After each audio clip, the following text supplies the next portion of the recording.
Então vamos iniciar, né, o nosso Conversas Afinadas. Boa noite a todos, né. Eu acho que tem algumas pessoas que ou não conhecem o IEP, né, ou até são de outras regiões do Brasil, né, que a gente ficou sabendo, então bem legal. O IEP é um instituto de ensino e pesquisa, em psicoterapia de orientação psicanalítica. Acho que quem chegou um pouquinho antes, viu os slides ali, todas as atividades que a gente tem, né. E aí tem essa atividade que eu coordeno, que é o Conversas Afinadas, que a gente sempre tenta pegar algum assunto, assim, que está em alta, né, e para ter essa troca entre pessoas de outras áreas além da psicanálise, né. Então, hoje a gente tem as nossas duas convidadas, que eu vou apresentar elas, cada uma vai ter mais ou menos, assim, uns 25 minutos, né, e depois a gente deixa mais uns 25 minutos para quem quiser participar. Normalmente esse evento ele acontece num café, né, e é para ter um clima bem de conversa mesmo, o que a gente não está podendo ter agora, mas vamos tentar manter esse clima, assim, né, de a gente poder ir conversando, de quem está assistindo também, e, enfim, quiser fazer perguntas ou comentários, pode ir se inscrevendo ali no bate-papo ou colocar a sua pergunta, a sua questão ali, ou até ou escrever que depois quer falar alguma coisa, né, então a gente pode fazer esse combinado. A nossa primeira convidada, então, é a Alice Oliveira, né, designer, com pesquisa em inovação e sustentabilidade. Ela é integrante do coletivo Turba, atuou no Proco Estúdio, na Revoada e na Espino Bike. Então, a Alice vai nos trazer um pouco a trajetória dela, assim, profissional, pessoal, né, com o tema. E aí depois a gente passa então para a Caroline Hildebrando, que ela é psicóloga, psicoterapeuta de orientação psicanalítica, é sócia graduada do IEP, né, e membro do grupo de pesquisa do IEP também. Então vou passar a bola para ti, Alice, e depois a gente passa para a Carol e aí a gente vai conversando. Oi, gente.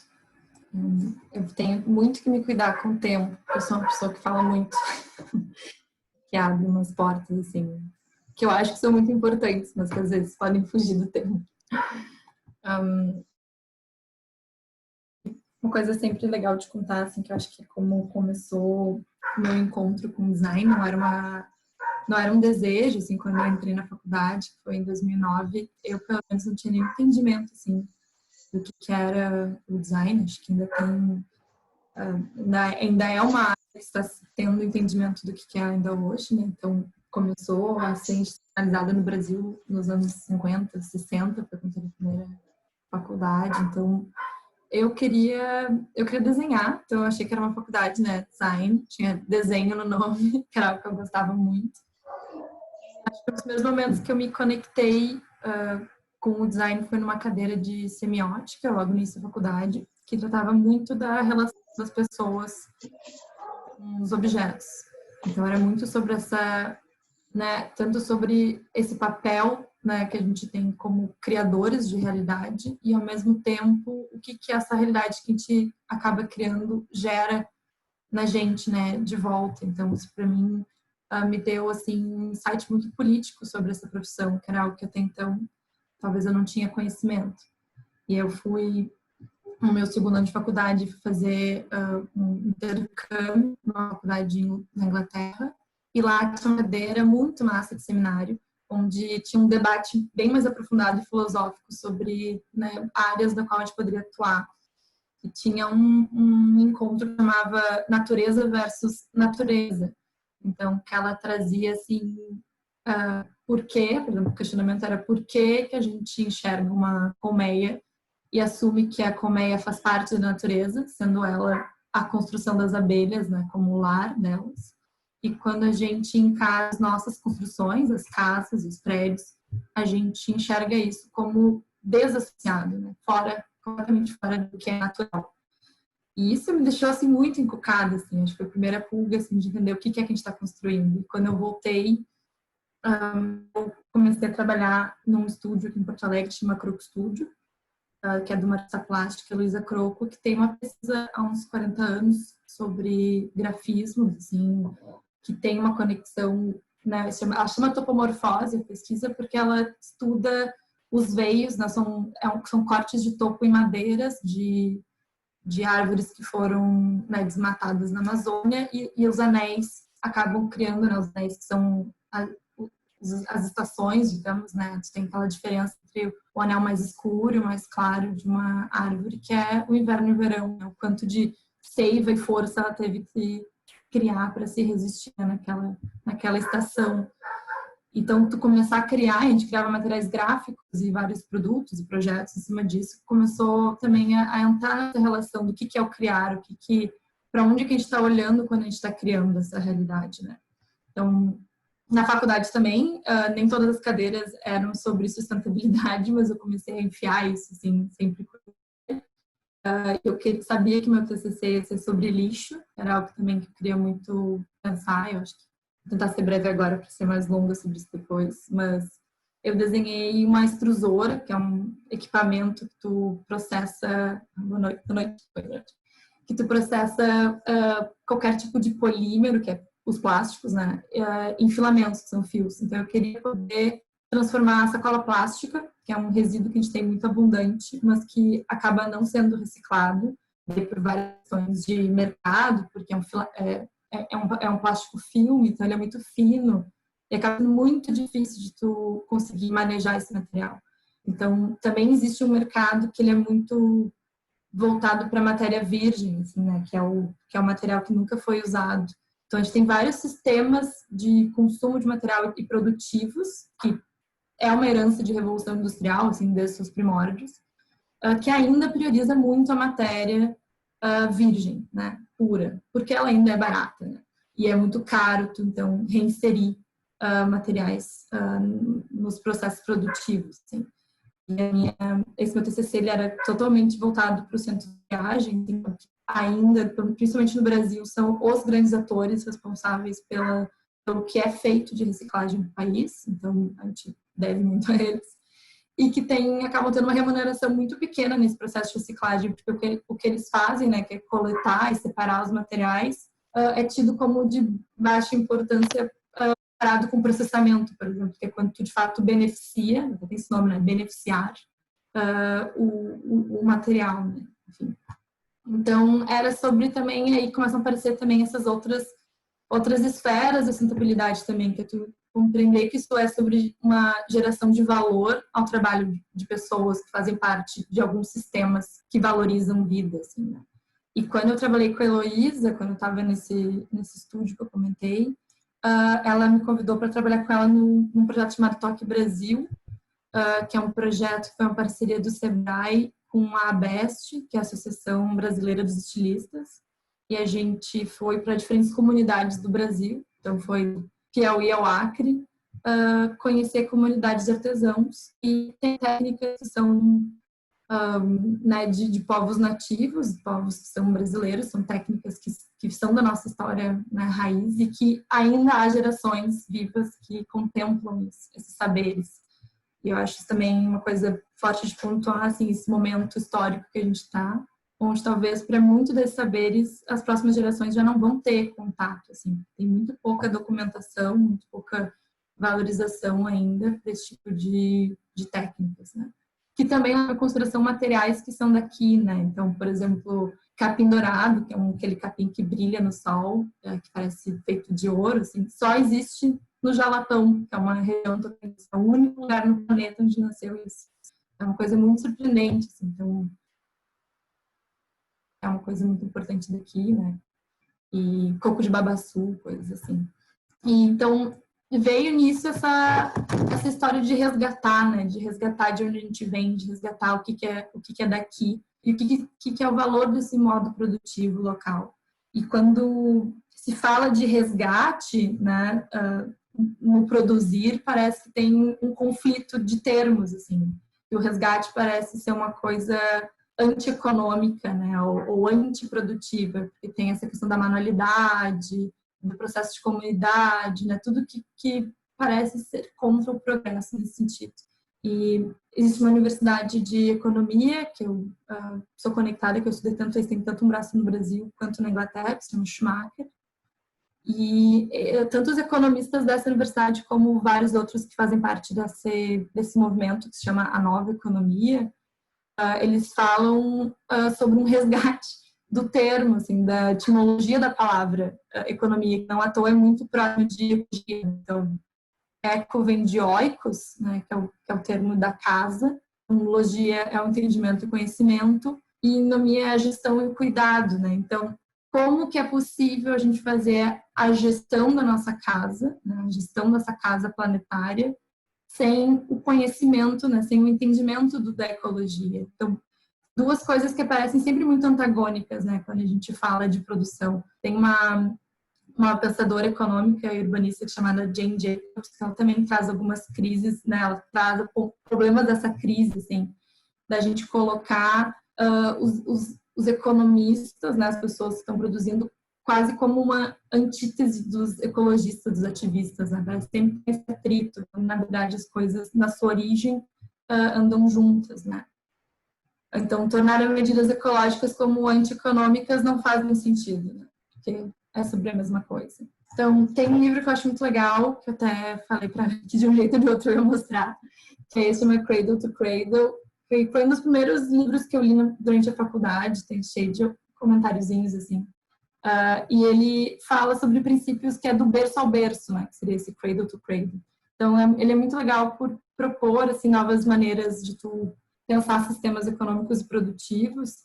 Ele traz vários bons argumentos sobre essa questão, assim. Ele fala muito sobre como pode ser um mecanismo de defesa também de um movimento capitalista de transformar, ou até um erro, assim, de transformar as questões ecológicas como um problema ético, porque na verdade é muito mais um problema de qualidade de vida, porque não é uma questão de ética, é uma questão da nossa, né, existência aqui, sabe?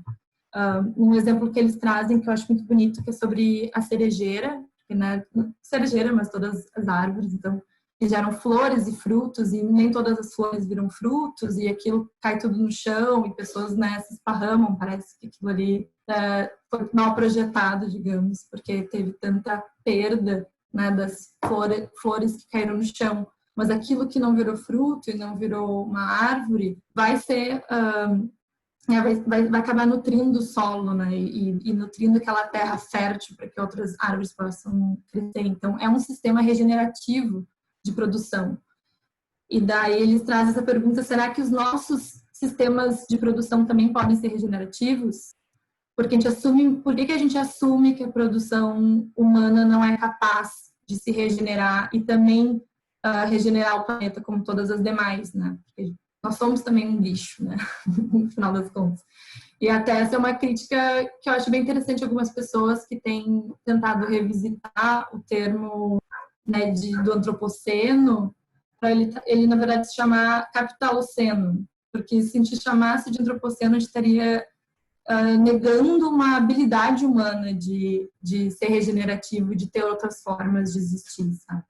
Então, uma coisa que eu acho legal que vem daí, que é essas crises, né, que é essa crise que é tanto ecológica quanto econômica e política que a gente tem vivido, ela é também uma crise de imaginação. Eu acho que isso também é uma coisa que tem se falado muito, assim, sobre a nossa dificuldade de conseguir imaginar outros cenários, sabe? Então, e muito em função do que já é esse contexto, né? Então, a gente está numa sociedade de cansaço, que também eu acho que é muito legal, os livros do Byung-Chul Han, que a Kenna também me comentou que já rolaram nas conversas do IEP, que eu acho que é um filósofo bem legal, contemporâneo.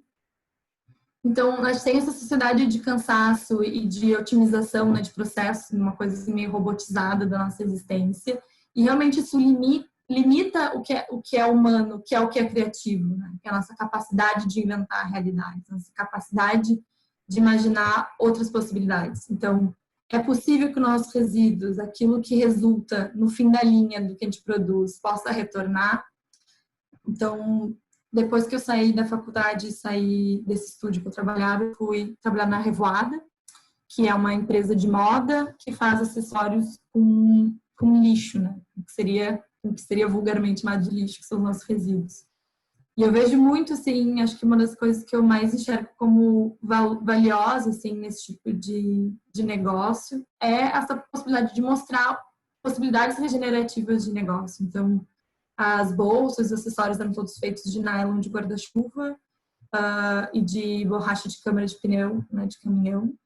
E são, né, hoje a Revoada tem 7 anos de empresa e ela já reciclou mais de 17 mil guarda-chuvas e 17 mil toneladas, era um volume assim astronômico de câmaras de pneu, gerando emprego para mais de 500 famílias, tendo mais de 100 mil clientes e pessoas que entraram em contato com isso. Então, que impacto tem? Pode ser diferente, sabe? Então, muito do que elas trabalham lá também vai de acordo com os pensamentos desse livro, né? Essa questão do berço ao berço, que é sobre economia circular, né? Então, a economia circular é um termo até na Wikipedia, imagino que tenha bastante informação sobre, mas que ela foi inspirada em permacultura, então, porque a permacultura, né, questões de agricultura tem muito mais essa relação circular, né, do colhe do que fica para a terra, né. Mas então, como levar isso para os nossos sistemas, né, para os sistemas humanos, né, sociais e produtivos e tudo mais.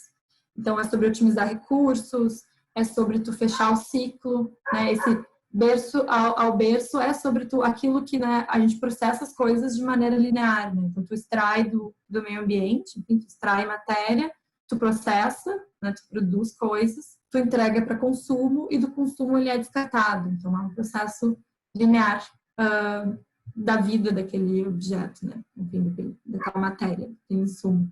E os processos circulares, então não, a partir do momento que tu chega nesse final, tu reinsere ele ou no mesmo ciclo ou em outro ciclo produtivo, enfim, tu estende o que seria a vida desse produto, né?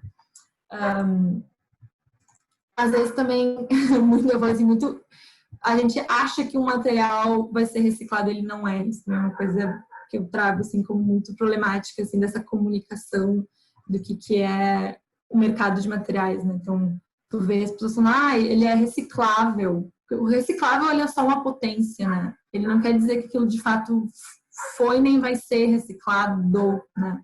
Eu acho que tem uma questão, assim, de quebrar paradigmas de mercado, de quebrar essa ideia de que o novo, né, o virgem é o que tem valor. E também o Byung-Chul Han, eu acho ele legal porque também escreveu um livro que se chama, acho que é, meu Deus, não lembro se era Salvando a Estética do Belo.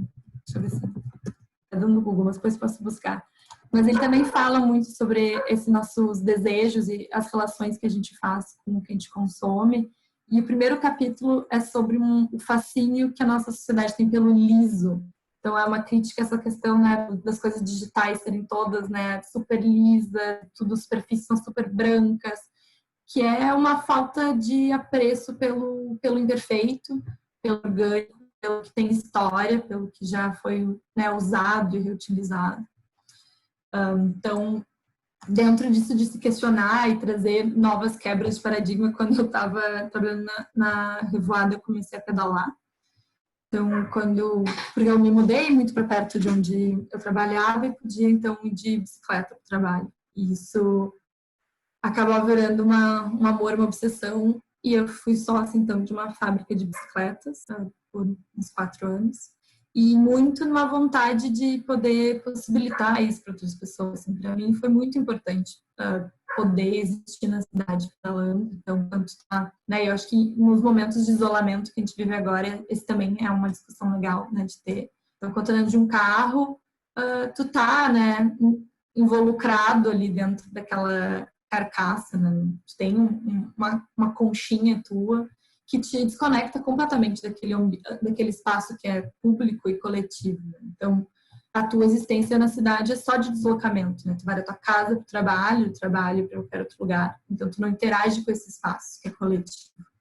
E pedalando, tu sente, né? Não só tu é impactado diretamente, né? Se está chovendo, tu vai sentir, se faz sol, tu vai suar, enfim, mas tu também consegue olhar no olho pessoas que tu cruza, começar a reparar em coisas diferentes, ou essa calçada não tá legal, e isso também te gera uma outra relação, não de posse, porque eu acho que essa não é a palavra, mas de responsabilidade, que eu acho que é uma coisa legal de trazer, mas daquilo também te pertencer, é um pertencimento.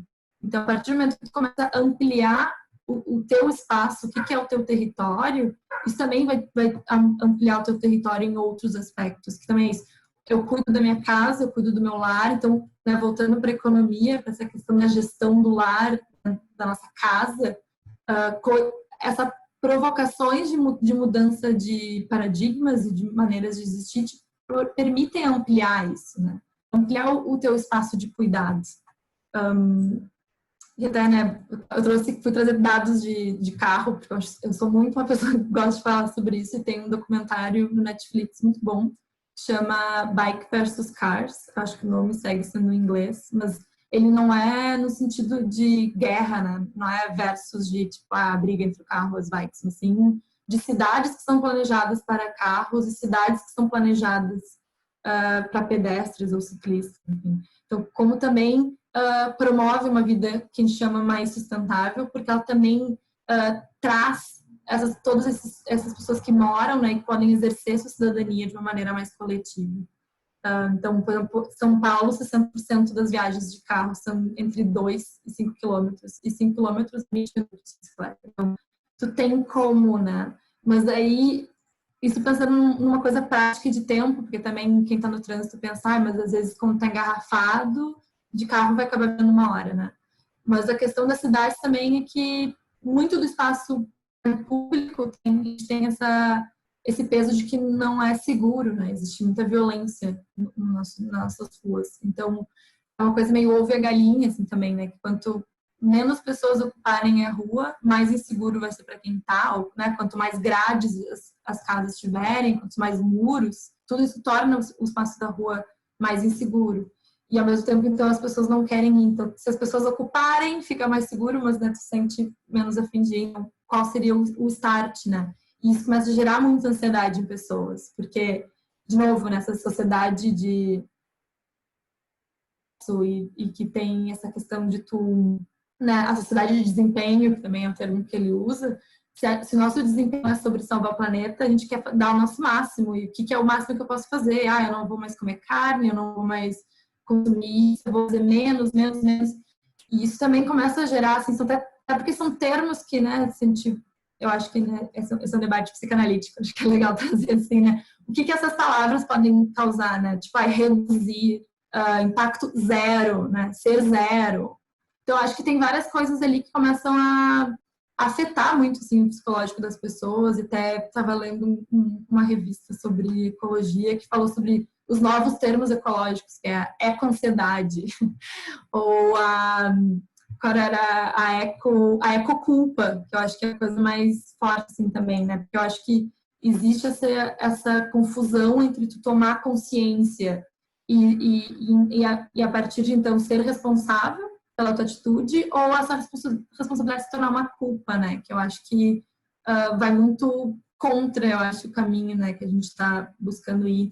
Tem a mesma rigidez que essa falta de criatividade que eu estava trazendo antes também tem, sabe?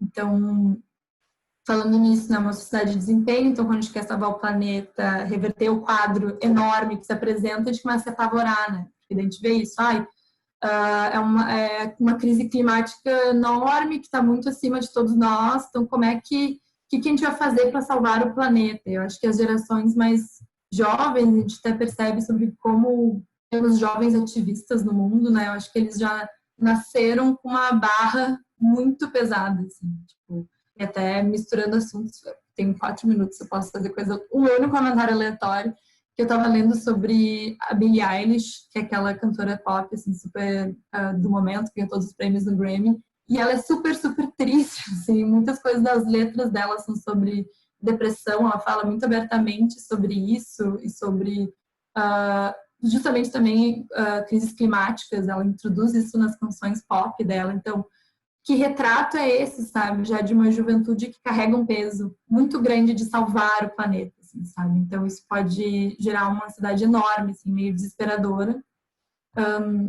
e eu faço parte de um grupo de estudos em economia, então mais recentemente eu tenho estudado muito questões de cidades, sistemas complexos, assim, de organização, né, design de sistemas, e faço parte de um grupo de estudos de economia da Schumacher aqui no Brasil, e uma das minhas colegas estava comentando uma conversa que ela teve com a Patrícia Shaw, que é uma professora de administração na Inglaterra, não é Benchmark, mas que ela também é uma pensadora sistêmica, e ela falou assim, quando a gente, né, pensando nessas questões da pandemia, em tudo isso que parece, e que a gente percebe claramente que é relacionado, né, então, quando a gente começa a ver que a gente tem uma questão que é de saúde, mas que afeta o meio ambiente, porque diretamente a gente já começou a sentir várias diferenças, né, de poluição e questões em diferentes lugares do mundo.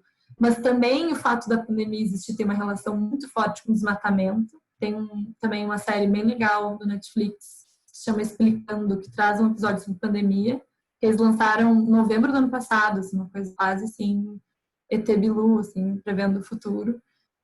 E fala sobre o desmatamento e a relação que isso tem com novas pandemias, né?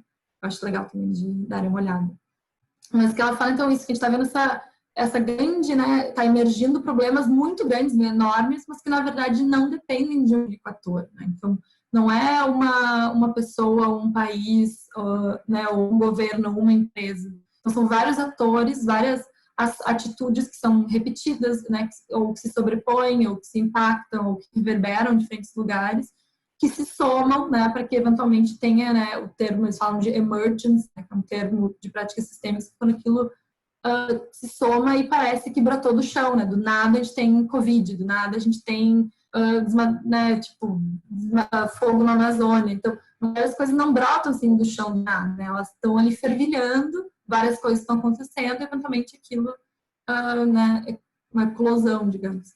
E que da mesma maneira, o outro lado pode agir, né? A gente pode começar a trabalhar num microcosmos, né? Pequenas ações, pequenas revoluções que podem se somar e que se podem se inspirar e que podem agitar o campo para que também possa então emergir uma nova, né, um novo paradigma, uma nova maneira de fazer tudo isso que a gente faz.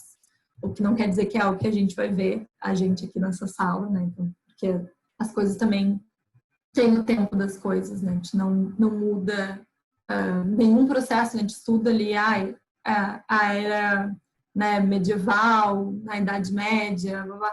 Parece que as coisas são muito sequenciais, mas na verdade tudo sempre são transições muito longas e realidades que vivem, né, convivem ao mesmo tempo. Então, isso eu acho que é uma coisa também legal de pensar no que a gente quer combater, né?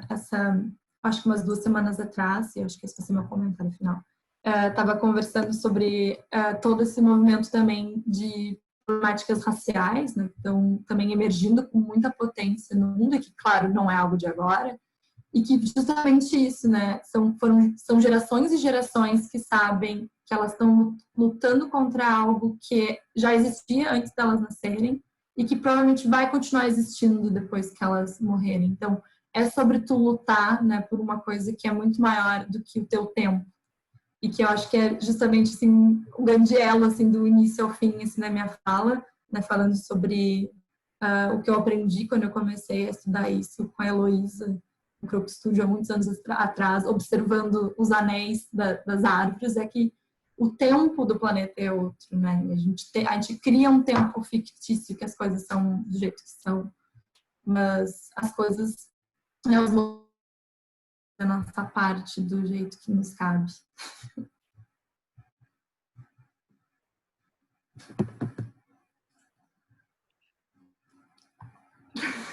Acho que muito bom, né? Eles já estão, enfim, com bastante vontade de ir comentando, né? Mas e não sei se as pessoas também, quem quiser, pode ir colocando seus comentários ou, enfim, se inscrevendo para falar depois.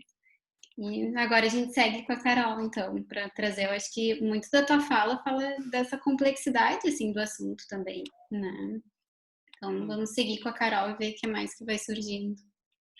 Certo. Coisa boa te ouvir, Alice. Muito bom mesmo, assim, porque eu acho que vai casar bem, né? Assim, com coisas que eu vim pensando ao longo desses dias, né? Quando fui convidada a participar, né? Desse encontro, desse conversas, né? Então, eu acho que a gente vai poder fazer elos bem significantes, bem importantes, assim, né? A questão do meio ambiente, assim, né, e a questão da natureza, ela também sempre me atravessou muito, né, e atravessou as minhas vivências e a minha vida, né, então, paralelo, né, a psicologia, a psicanálise, a minha formação, né, eu me oportunizei vivenciar, né, assim, alguns cursos, né, de bioconstrução, de permacultura, né, e essa questão também passa pela minha história, porque fui criada em sítio, com cultivos orgânicos, então tem um avô aí que é um grande amante da natureza, então também atravessa a minha história, né, essa questão do meio ambiente, assim, né, então me propus, assim, né, a partir dessa chamada aí para esse encontro, a pensar muito isso, né, e puxando aí a sardinha para minha brasa, né, a tentar pensar essa questão da ecologia e do meio ambiente por um viés mais psicanalítico, né, então que eu acho que é muito a função que me cabe hoje, assim, né, tentar, enfim, né, trazer aí um pouco dessa questão à luz desse viés, né. E eu fiquei pensando, assim, né, como olhar, né, para a questão ambiental, né, também a partir da psicanálise, mas acho que não só dela, né, assim, mas a partir da psicanálise que supõe um sujeito como um sujeito dividido, né, como um sujeito que é dominado por pulsões, né, e qual a implicação, né, desses sujeitos na preservação da vida no planeta, né? Então, acho que até pensando no título do nosso encontro hoje, né, e entendendo, né, e partindo do entendimento de que aparelho psíquico ele é pulsional, né, então me vem em mente muitas questões de pulsão de vida e de pulsão de morte, né, pulsões essas que elas estão presentes, né, em todos nós, né, se manifestando o tempo todo e das mais diversas maneiras, né. Então, eu penso, assim, né, em se tratando desse tema, que não há como negar que a gente vive uma sociedade hedonista, né, que a gente é regido por um princípio do prazer e onde a gente busca a obtenção desse prazer a todo e qualquer custo, né. Só que o custo, né, ele está sendo bastante alto, né, eu diria até catastrófico, né. Então, eu tenho a sensação, assim, né, que a gente, para pagar esse custo, assim, a gente faz uso de diversos mecanismos de defesa, né? Um deles, a negação, é um que me vem, assim, de maneira muito forte, né? Para a gente continuar vivendo sem se dar conta do tamanho do adoecimento, do tamanho do padecimento que a gente está vivenciando enquanto sociedade e no nosso planeta de uma forma em geral, né?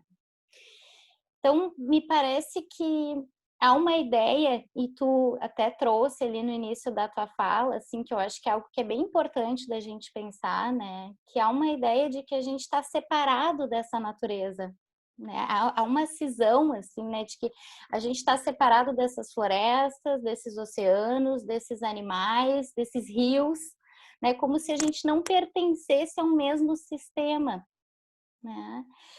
Como se a gente não fosse também seres dessa natureza, né? Então, a gente se coloca, me ocorre que a gente se coloca acima, a gente se coloca fazendo uso dessa natureza, mas não como uma parte pertencente a ela. A gente não fica lado a lado, né? A gente faz essa distinção aí de posição, né? E a negação, né, como um mecanismo de defesa, assim, ela me vem muito porque a gente continua produzindo e consumindo modos, né, de existência e de produção que são modos que vão aniquilando com tudo, né, que vão tirando cada vez mais, né, que vão nos trazendo essa ideia de escassez, de falta, né. Então, me parece que a gente não para pensar, né, assim, a gente não quer pensar, porque eu acho que pensar é se dar conta de que a gente está se encaminhando, assim, a passos largos para um certo fim, né? Para uma finitude, né?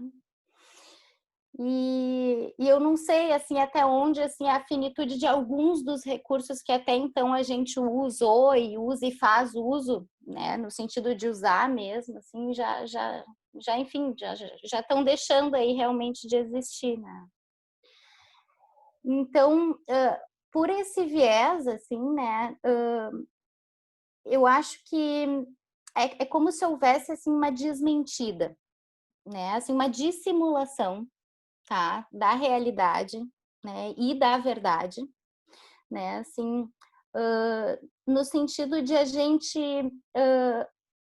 não ter condições, muitas vezes, a renunciar ao prazer, né, assim, algumas facilidades, né, eu fico pensando, assim, né, em exemplos próximos que eu tenho, né, agora mesmo aqui no lugar que eu moro, a síndica teve que colocar mais uma vez, né, um aviso no elevador pedindo para as pessoas fazerem a separação dos seus lixos, né, e aí esses dias, numa dessas conversas de corredor, eu ouvi uma senhora, enfim, comentando assim, que dá muito trabalho, né, dá muito trabalho fazer isso, né, então eu fico com essa sensação, assim, sabe, que a gente continua, assim, de alguma forma, assim, para não renunciar a esse prazer, a gente continua negando tudo que vem acontecendo e tudo que está acontecendo aí ao nosso redor, né?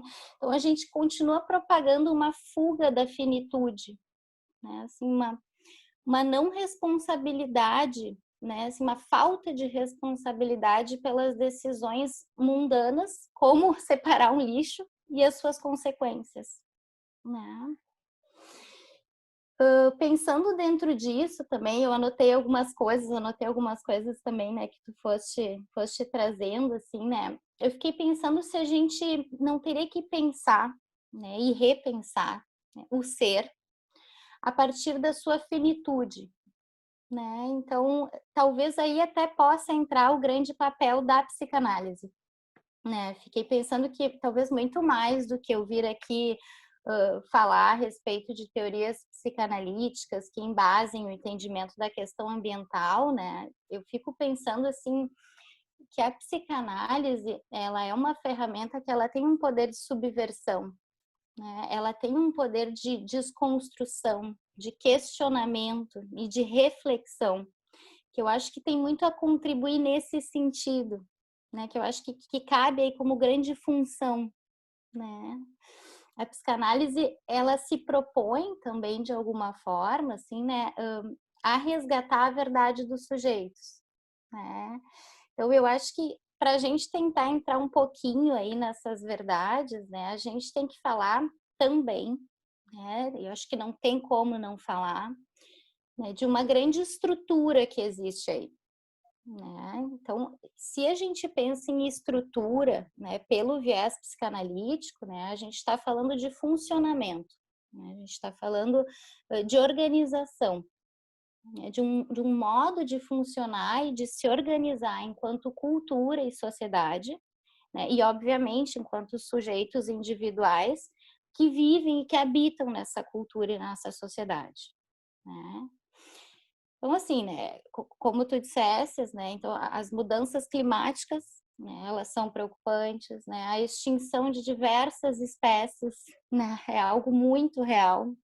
O consumo de agrotóxicos que vem nos envenenando cada vez mais, né, o próprio surgimento de uma pandemia, de um vírus, né, que estamos todos aí agora, né, submetidos a essa condição, né, então eu me pergunto, assim, né, por que a gente ainda distancia essa causa da gente, né? É como tu disse, assim, né, não brotou do nada, não brota do nada o vírus, né?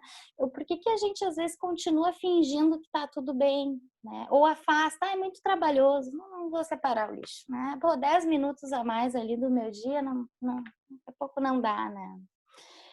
Por que a gente não debate mais isso, né? Não olha com mais seriedade, com mais cuidado para essa questão tão fundamental, tão importante, né?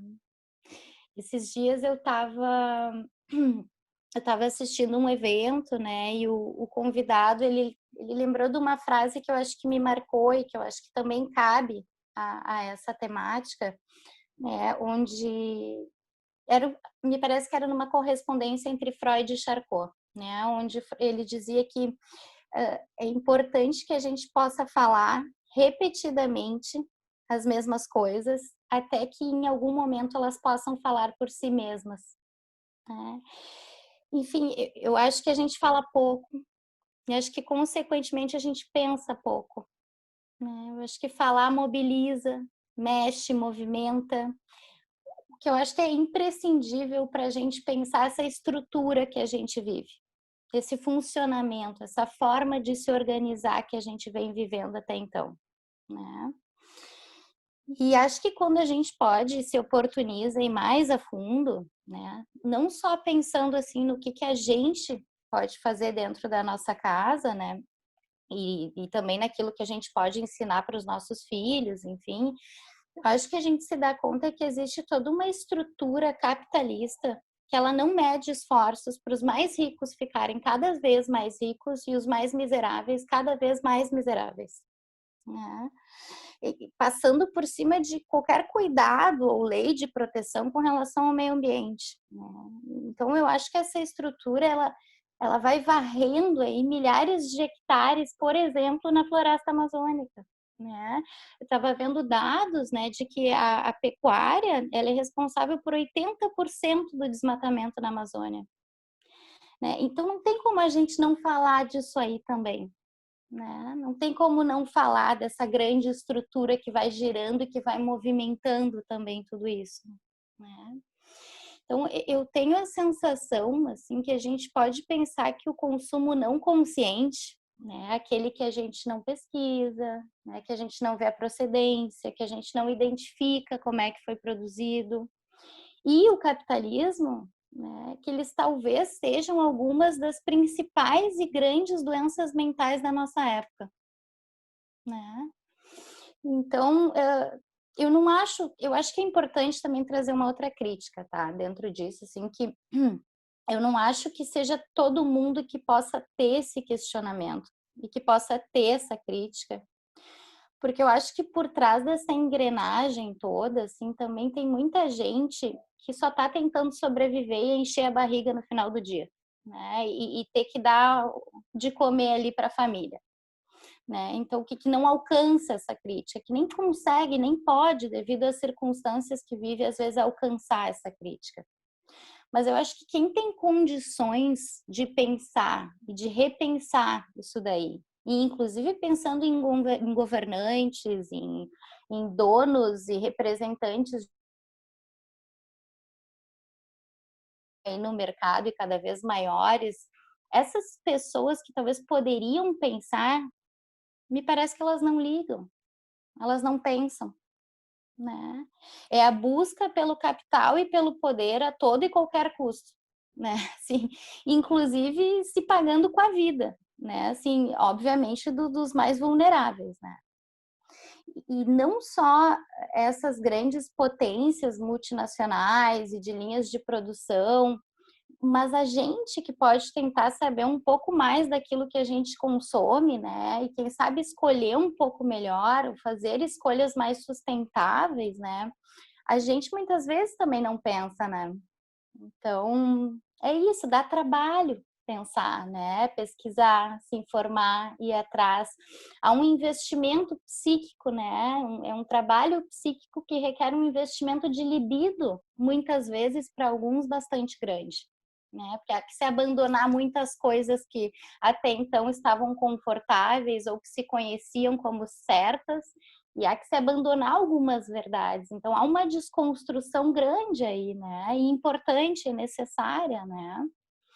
Então, eu acho que esse trabalho de pensar, assim, a gente também tem que fazer e nos cabe fazer por aqueles que não podem, né? Por aqueles que, por algum motivo, né, estão submersos muitas vezes em outras realidades, né? E que não têm acesso também a esse tipo de questionamento, de diálogo, como a gente está fazendo hoje, de crítica, né? Enfim, né? Porque eu acho que a partir do momento que a gente não se dá conta disso, né, ou tenta negar a importância desse tema, a gente vai fortalecendo cada vez mais essa estrutura e a gente vai dando cada vez mais força para essa máquina ir girar, né?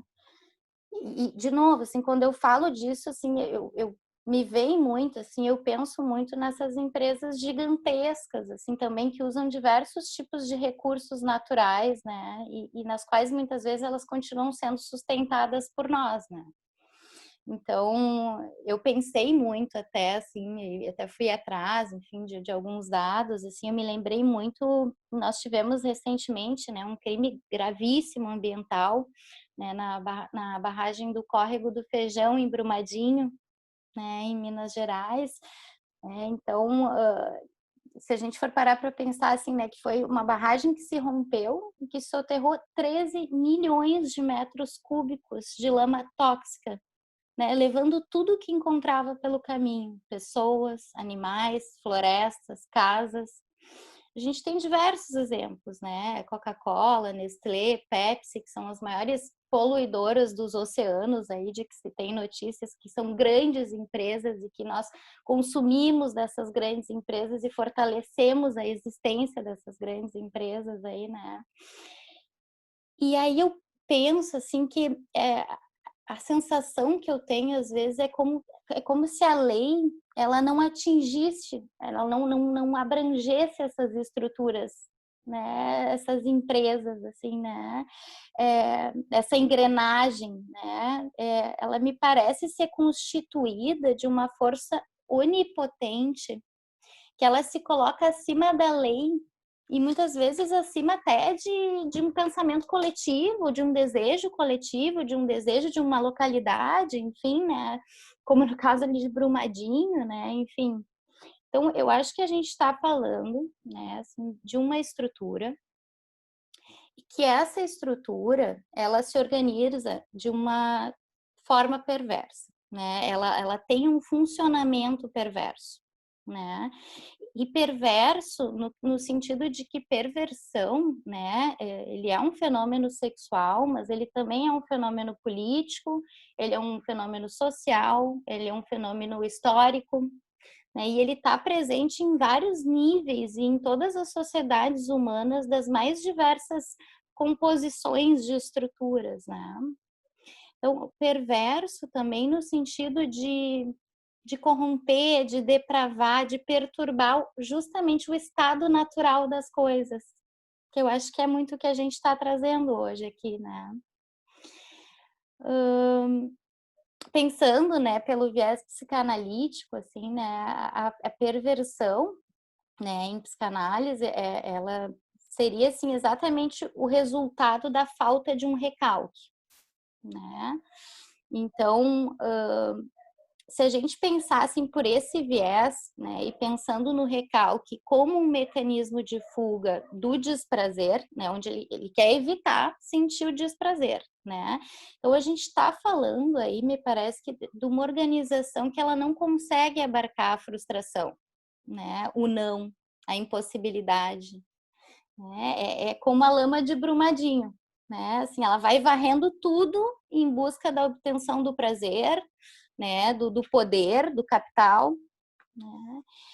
E assim, né, eu acho que cada vez mais, assim, enquanto estrutura, parte dessa estrutura enquanto sociedade, assim, a gente vai se distanciando de uma verdade tão importante, né?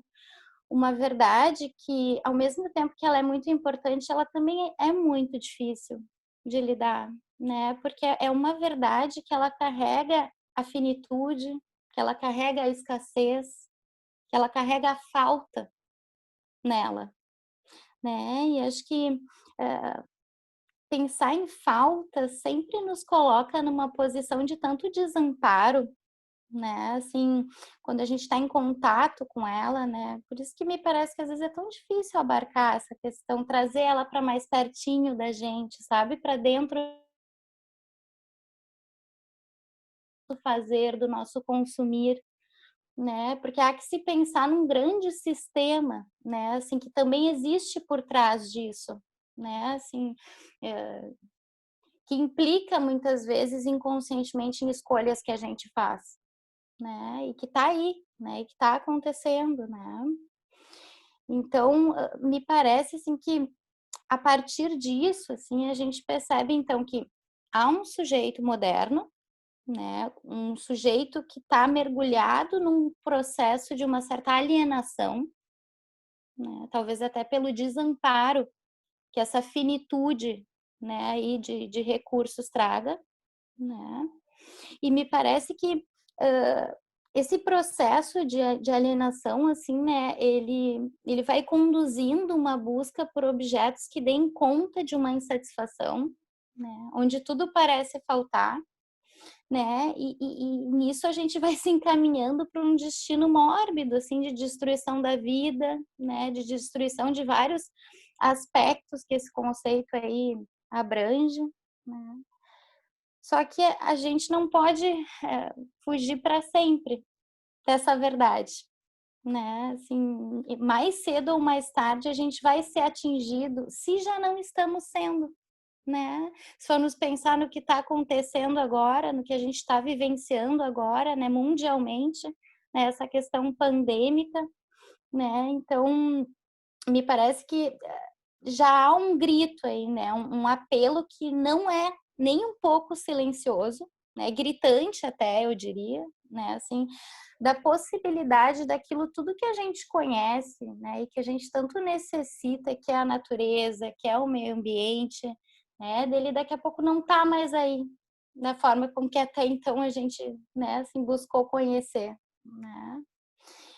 E fico pensando, assim, né, no que tu disse, né, Alice, assim, dessa grande causa que é colocada, né, assim, também nas gerações futuras e o quanto isso, de alguma forma, pode vir a ser ansiogênico, eu acho que já está sendo também ansiogênico, né, mas também fiquei pensando, assim, numa obrigatoriedade nossa, sabe, com essas gerações, assim, numa obrigatoriedade subjetiva, né? Acho que mais que concreta, uma obrigatoriedade subjetiva de a gente ajudar a despertar, né, assim, nessas novas gerações, um pensamento, e acho que mais que pensamento, um sentimento crítico, né, assim, sobre o tipo de sociedade que a gente está reproduzindo, porque a gente está reproduzindo, né, um tipo de sociedade que enfim, vem de épocas, né, bem anteriores aí a nós, de um colonialismo, de um capitalismo, enfim, né,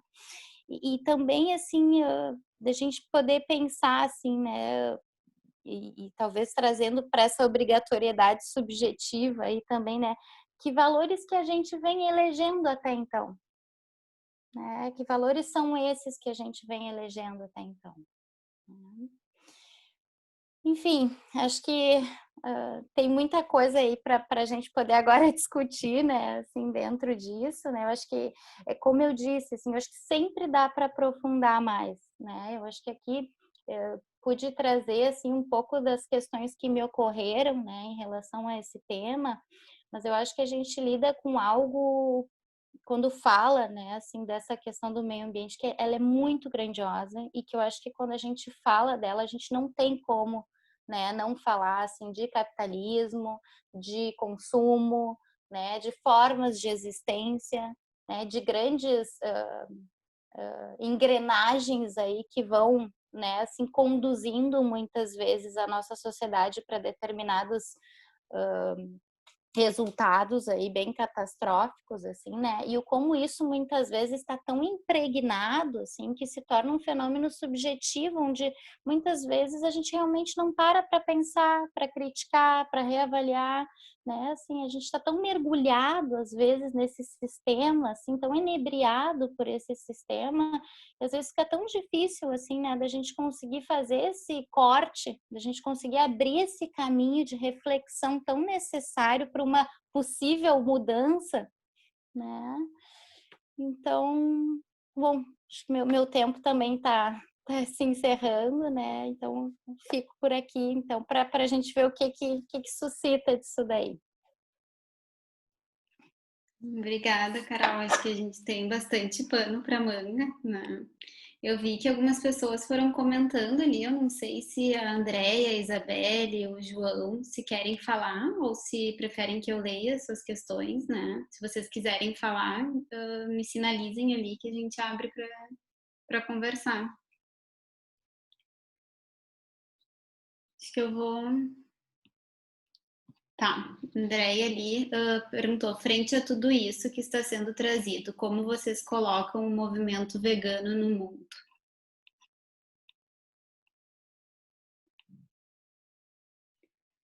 Quer falar? Quer que eu fale? Quer falar primeiro, Alice? Fala aí, depois eu falo. Tô ainda muito... Eu não tenho muita coisa. É bastante coisa, né?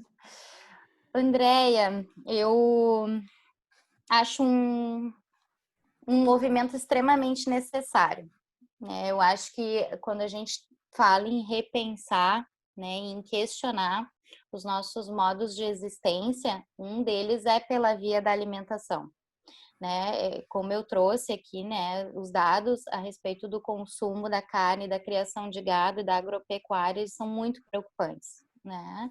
Então, acho que para quem se propõe, sei que não são todos, mas para quem se propõe, assim como eu tenho tentado me propor aí na minha caminhada, a repensar, né, esse tipo de consumo, né, essa minha forma de se alimentar, e o quanto isso, de alguma forma, tem um impacto ativo, né, assim, nesse desmantelamento, né, nesse padecimento, né, dos nossos recursos naturais, né, do nosso meio ambiente, da nossa floresta amazônica, que é algo tão, tão rico, assim, né, que a gente está aí cada vez mais degradando, né? Eu acho que é bem importante que a gente possa também trazer essa temática para dentro dessa discussão, né? Eu acho que, obviamente, é uma temática muitas vezes polêmica, porque, como eu disse, né, assim, na minha fala, muitas pessoas que comem carne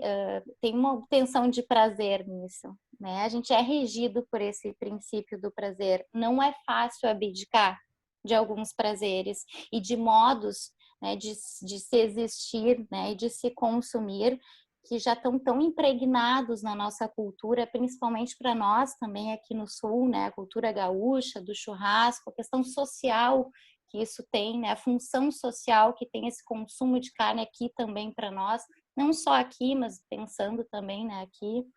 Então, eu acho que se faz muito necessário, porém também acho que há de se ter muito cuidado, porque acho que é um trabalho muito pessoal, né, assim, que envolve, assim, acho que é um debate coletivo, sim, mas acho que ele também só vai poder acontecer e se concretizar e se dar efetivamente, no caso de se adotar uma alimentação vegana, a partir de uma desconstrução muito pessoal e muito individual de cada um, com a sua subjetividade, né? Então, acho que a partir do momento que o sujeito se oportuniza, de repente, fazer essa desconstrução a partir das suas vivências, da sua realidade, da sua história, isso daqui a pouco pode ir abrangendo esse coletivo, a gente pode ir abraçando esse coletivo, né?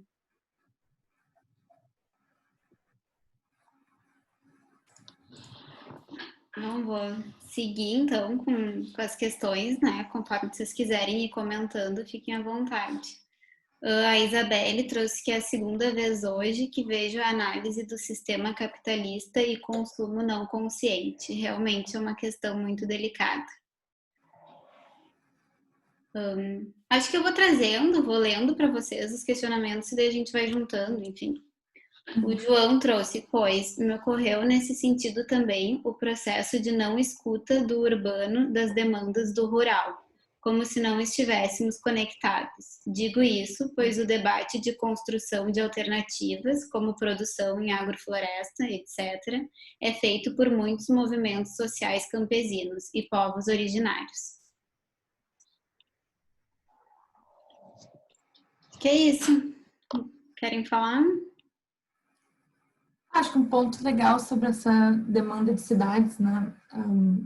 Pensando nessas visões sistêmicas que a gente estava comentando, né? Na verdade, não é nem que não, né? Não é que não há uma relação, mas acho que não há uma escuta porque é uma relação no sentido de que a gente debate, né, espaço urbano, por exemplo, né? Na discussão do que é o espaço urbano, e na verdade ele vai para muito além do território da cidade, né? Porque é a demanda da cidade que determina como é utilizado os outros territórios, né? relação completamente ligada ao que é a cidade moderna, o que é a cidade industrial, né? Então, eu ainda estou recém entrando assim nesses debates assim do surgimento, né, de termos como direito à cidade, que é do Lefebvre, e como, né, se utiliza dessa relação de desigualdade, da possibilidade de uso, né, como algo que direciona esse controle, né? Também na relação do que é o valor atrelado a esse uso que a gente tem, né? A nossa reprodução, né? Da nossa existência, não só cultural, mas social e tudo mais. Mas quais são os sistemas que a gente vai permanecer estimulando? Que eu acho que tem muita relação com essa fala, tanto a minha quanto a da Carol. Que é isso, né? O que a gente quer manter. E eu acho que, de novo, não... a gente estava falando sobre finitudes e sobre fim. Eu acho que, assim, o fim é eminente, mas qual o fim, né? Uhum. Existe o fim de algo, né? Não precisa ser o fim da raça humana na Terra, assim, não é necessariamente disso que a gente está falando. Mas se fosse também, a Terra vai se regenerar, né? O planeta se regenera. Então a gente consegue também ser regenerativo, a gente consegue encontrar uma outra maneira de desenhar o nosso sistema, a gente pode existir de outra forma. Eu acho que quando eu trouxe assim, né, conhecimentos de povos originários, agrofloresta, né, esses outros mecanismos de permacultura, esses já são os exemplos desses que a gente estava falando, né, dos pequenos cosmos que mostram que existem outras possibilidades. Espero, até por eu que sou uma pessoa que não sou do campo, diferente da Carol, sou uma pessoa com uma vida muito urbana, me considero uma pessoa urbana, né, são conhecimentos que eu vejo que já moldam várias coisas, né, da minha vida. Então já chegou e está começando a chegar em outros campos esse tipo de visão, né, que é uma visão muito mais holística, muito mais sistêmica, muito menos analítica. Eu acho que são os pequenos detalhes que mostram assim como está se fragmentando esse pensamento que nasceu, né, na Revolução Industrial, que tem essa relação assim analítica, né, sobre o pensamento de como, né, o pensamento cartesiano, de como as coisas funcionam. Acho que a quebra disso já se mostra, mas claro, como toda transição, acho que a gente está né, a gente está sofrendo de certa maneira, assim, pelo menos é uma percepção, não sei como é que a sofrência é com um debate assim psicanalítico, mas eu acho que existe muita dor, assim, de uma forma ou de outra, né? E uma coisa que também eu peguei dessa fala sobre finitude, né, e escassez, a resposta também pode estar nessa percepção, assim, do que é esse paradigma, né? O que é a finitude se o tempo é percebido para além, né, desse momento em que tu estava vivo aqui, né? Ou se tu amplia a tua preocupação para outras gerações, para outras pessoas, né, para outros espaços. E se a escassez então vai começar, né, ela abre espaço para tu perceber que há essa abundância, né? Acho que esse debate territorial também é a origem de tudo, né? Pensando, né, no que é o consumo de quase todos os nossos sistemas como organização, né, societária vem da nossa relação com a terra, com o que nos nutre, né?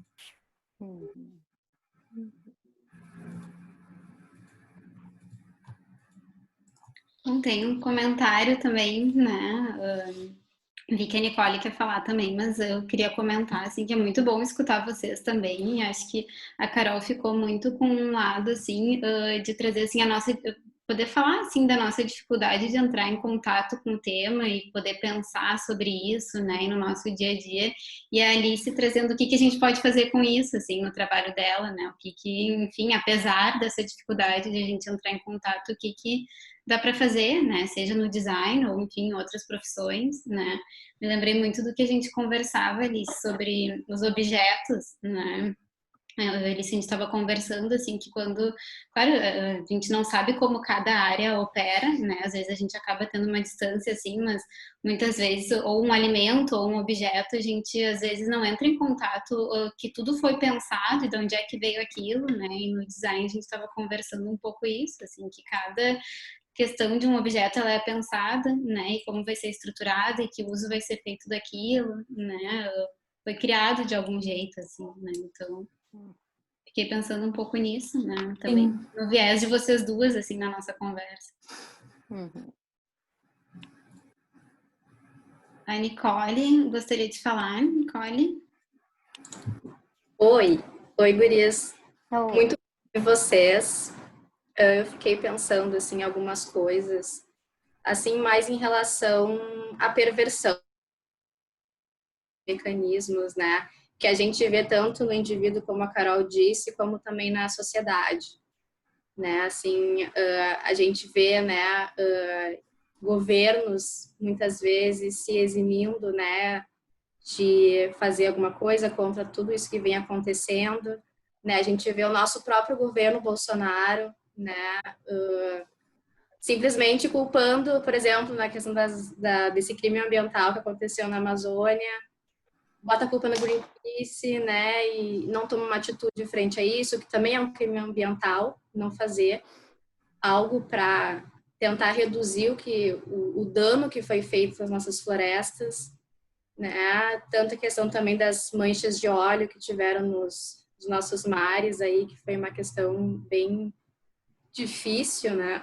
E pensando também o Trump, né, que também não conseguiu ajudar também na questão dos Estados Unidos, que tem uma questão ambiental muito complicada lá também. Então, eu acho que por onde o ser humano passou, ele destruiu, né? Tanto que uma das previsões para até 2050 é que a vida marinha não exista mais. Isso é algo muito grave, né? Então a gente tem aí algo, uma verdade que está estampada na nossa frente. A gente tem acesso à informação e mesmo assim não se tem uma consciência sobre isso, né? Acontece uma renegação, né, que é próprio do mecanismo perverso. Eu acho que vai além de uma simples negação, assim, né? Tudo isso é o combustível do capitalismo, né? Que coloca realmente ele como um sistema que é imbatível. Eu fiquei até pensando naquele filme do Wall-E, não sei se vocês viram, que é o filme da Disney. Ah, sim, do robô. Isso, do robô. E aí acontece que a Terra ela é devastada, né, por todas, enfim, questões ambientais que aconteceram e acabou com o planeta Terra. E as pessoas foram para outro lugar, né, aí no universo, e lá continuaram fazendo os seus erros, né, continuaram as mesmas atitudes, mas em outro lugar, né. E eu acho que aqui não vai ter essa oportunidade da gente ir para algum outro planeta ou algum lugar no universo, né? Eu acredito que a gente não vai ter esse tempo, né? E acho que a gente vem constantemente tentar se matando, né?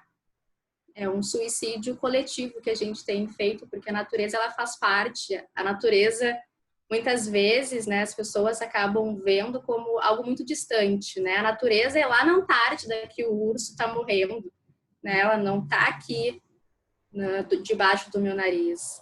Ela é algo muito, muito longe, né? Então acho que, enfim, né? E fiquei pensando, né? Isso é civilização, né? Esse outro questionamento, né? Que a gente entende a civilização como um avanço, né? Uma evolução da sociedade, né? E estava até pensando na fala do Bolsonaro em relação aos índios, né? Que considera os indígenas atrasados, porque eles não estão na civilização, né? Porque eles estão lá em contato com a natureza. Então, enfim, né? São alguns questionamentos sobre isso. Gurias, eu vou condensar um pouco as falas por conta do nosso tempo. Eu vi que tem ainda ali a Cissa, gostaria de falar, e a Carol Azevedo. E aí eu acho que eu vou passar para elas e daí depois Alice e Carol, né? Daí vocês podem ir respondendo, comentando. Em primeiro lugar, assim, que é muito interessante a temática. Eu cheguei um pouco depois, não pude assistir a Alice, a parte que eu assisti, fui pequena, achei interessante, pena não ter conseguido assistir tudo. Da Carol, assim, com questões muito instigantes da gente pensar.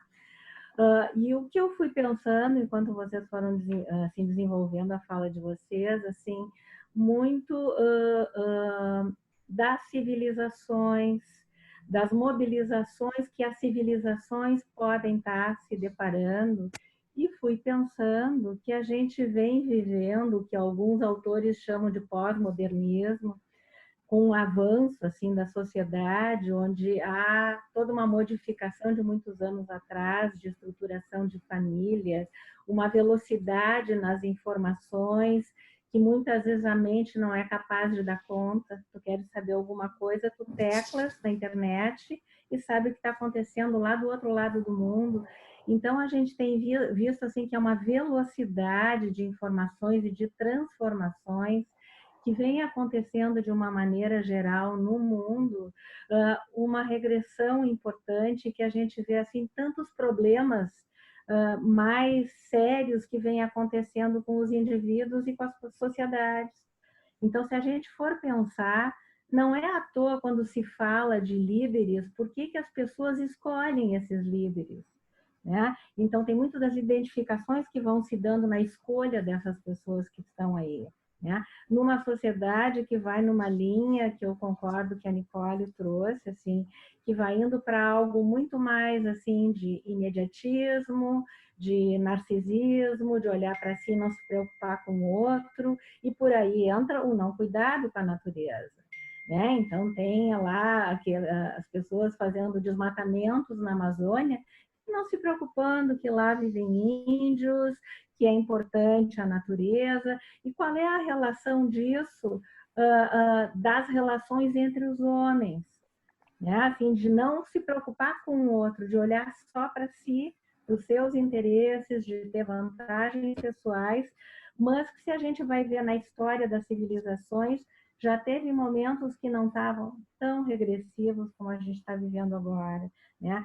E se a gente vê assim, esses momentos mais regressivos é onde acontecem as guerras, se a gente vai olhar na história, né? E hoje a gente está com uma guerra da natureza invisível, né? Que é o coronavírus que está aí, que também denuncia muito, né, do que a gente está vivendo. Mas não vou me estender muito, assim, eu quis só poder dar uma colocação mais ampla, assim. Obrigada.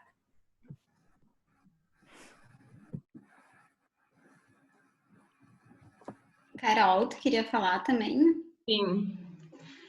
Eu queria primeiro agradecer, né, as falas das duas, assim, super instigantes mesmo, né, super interessantes.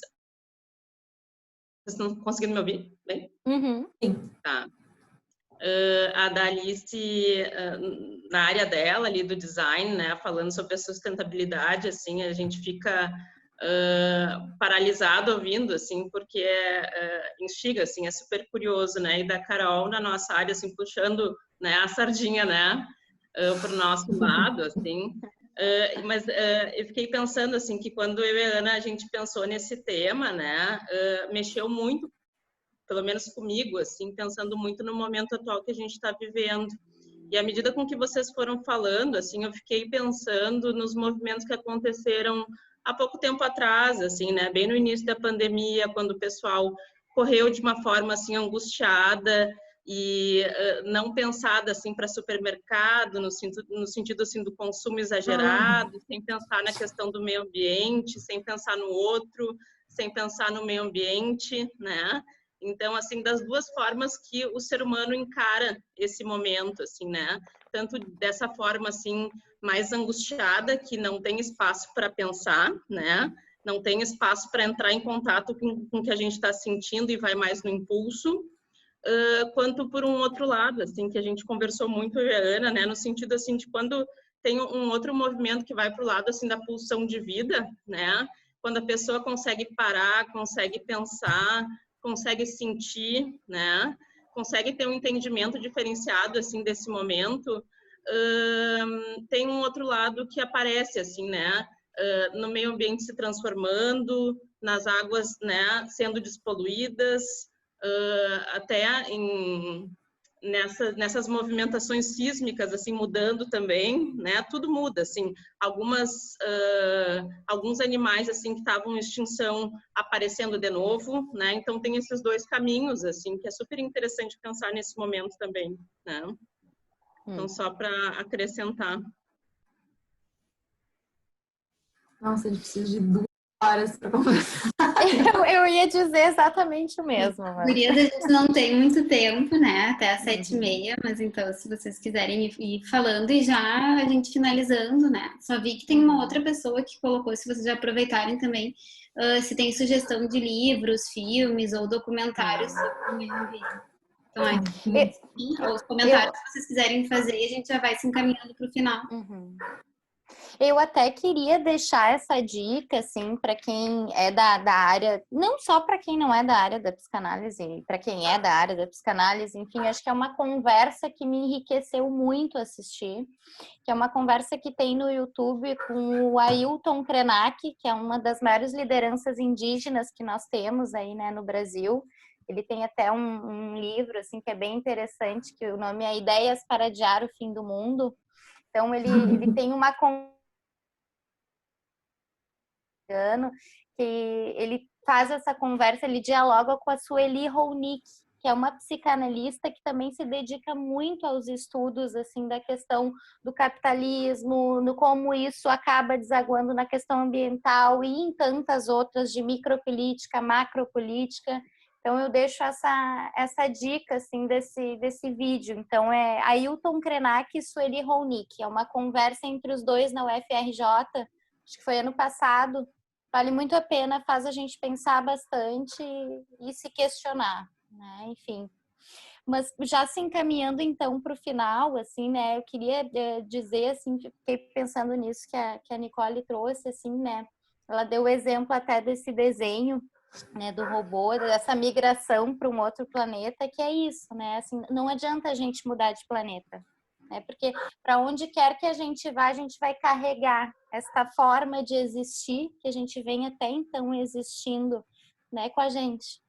Então, que há de se pensar a níveis muito mais profundos nessa forma de existência, né, que a gente vem realizando até então, vem vivenciando até então, né?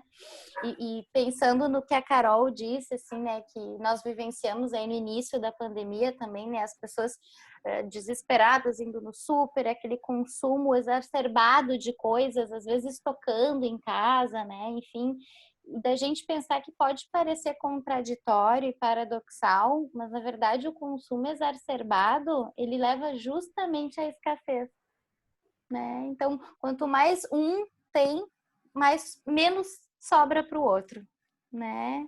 Então, acho que isso faz a gente pensar assim que em momentos de crise isso fica tão mais evidente como ficou agora para a gente, né? Mas que na verdade isso se dá em vários âmbitos, em várias esferas, assim, né? Se a gente for pensar em questão de privilégios, de hierarquias, em várias questões, acho que de raças, de gêneros, enfim.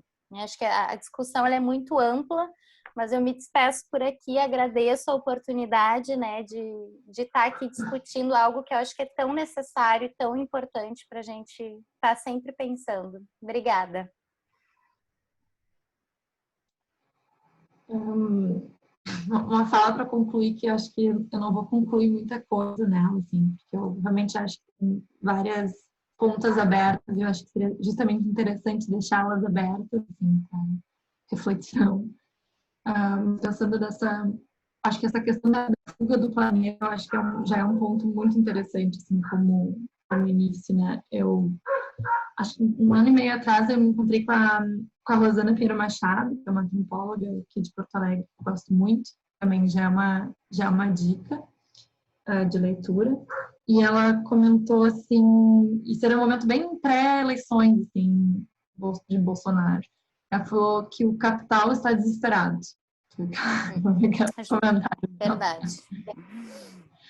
E praticamente tudo isso que a gente está vendo são os movimentos de um capital desesperado. Assim. E eu acho que essa coisa do homem indo para um outro planeta, isso de fato está sendo encarado, né? E já há uma disputa assim, intergaláctica liderada por homens, né? Eu acho também legal de comentar, assim, né? Grandes empresários como Elon Musk estão muito crentes do que vai por vir dessa fuga do planetária, mas que não é uma coisa assim que faça muito sentido, né? Nós nascemos nesse planeta, assim, pensando, né, como ser vivo, a gente nasceu num planeta onde as condições, né, planetárias são muito adaptadas à nossa existência. Né, a gente consegue existir e se reproduzir nesse ambiente planetário. O que não quer dizer que a gente vai conseguir reproduzir isso em qualquer outro lugar. Né? Pensando, né, claro, eu venho sempre esse viés da construção, porque eu acho, né, de construir essa existência, porque é mais ou menos por onde eu penso, né? A gente está até, um ponto que eu trazer aqui, a gente discute muito a questão do produzir e do consumir. A gente falou muito sobre o consumo, mas muitos dos problemas que a gente tem de consumo, na verdade, é porque as coisas foram mal projetadas. Né? Tem uma discussão que eu acho muito boa que fala que toda vez que a gente precisa fazer uma legislação para algo, é porque o projeto está mal feito. As pessoas responsáveis por terem desenhado isso, seja algo, né, uma informação, um objeto, um serviço, né, o que for, ou um sistema, seja ele qual for, econômico, político, quem projetou o sistema projetou de forma errada. Né? E eu acho que a gente tem, né, esse paradigma, a gente tem a maneira com que as coisas foram feitas nesse período, né, da nossa existência, e isso está em crise, porque isso está em xeque. Provou que a qualidade de vida que isso oferecia não nos entrega isso mais. Né? E eu acho que tem uma analogia legal também, já que a gente está falando sobre o meio ambiente, e acho que vai ser meu comentário final. Se tu observar as plantas, e eu gosto muito de observá-las, e também dou a dica do livro A Revolução das Plantas, que é um livro lindo, lindo, lindo, lindo. As plantas, antes de morrer, elas dão aquela última tentativa para reproduzir a espécie, né? Então, se tu tiver uma planta, tu não regar ela, não cuidar dela, aquela coisa, ela vai ficar muito linda. Ela vai ela vai dar toda a força dela, né? O outono é isso em parte, né? As árvores dão toda a força dela para proteger e gastam tanta energia que perdem as folhas, né? Então ela vai dar todo o gás, vai fazer flores e tal, até que ela de fato morre. E às vezes eu sinto que esses momentos que são esse momento cíclico, assim, acho que foi a Cecília, não lembro quem foi que trouxe, assim, sobre, né, esse processo, ele é sobre esse ciclo de uma vida e morte, né, de um sistema. Então, digamos que o capital está desesperado e está fazendo uma tentativa, assim, completamente exagerada, está exagerando as suas proporções, uma tentativa de vida, assim. Então, essa coisa do pós-moderno, dessa evolução, velocidade, algo está por vir, algo rápido está por vir. E dessas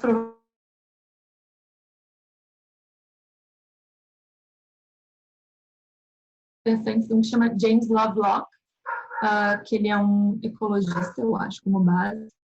Ele fala sobre a teoria de Gaia, que é sobre a questão do planeta ser um único ser vivo conectado, né? Que até vem a pontos de que, né, a gente está exagerando, a gente está exagerando a ponto que Gaia então, está nos reequilibrando. O que está acontecendo conosco pode ser um reequilíbrio planetário também, né? Legal de pensar.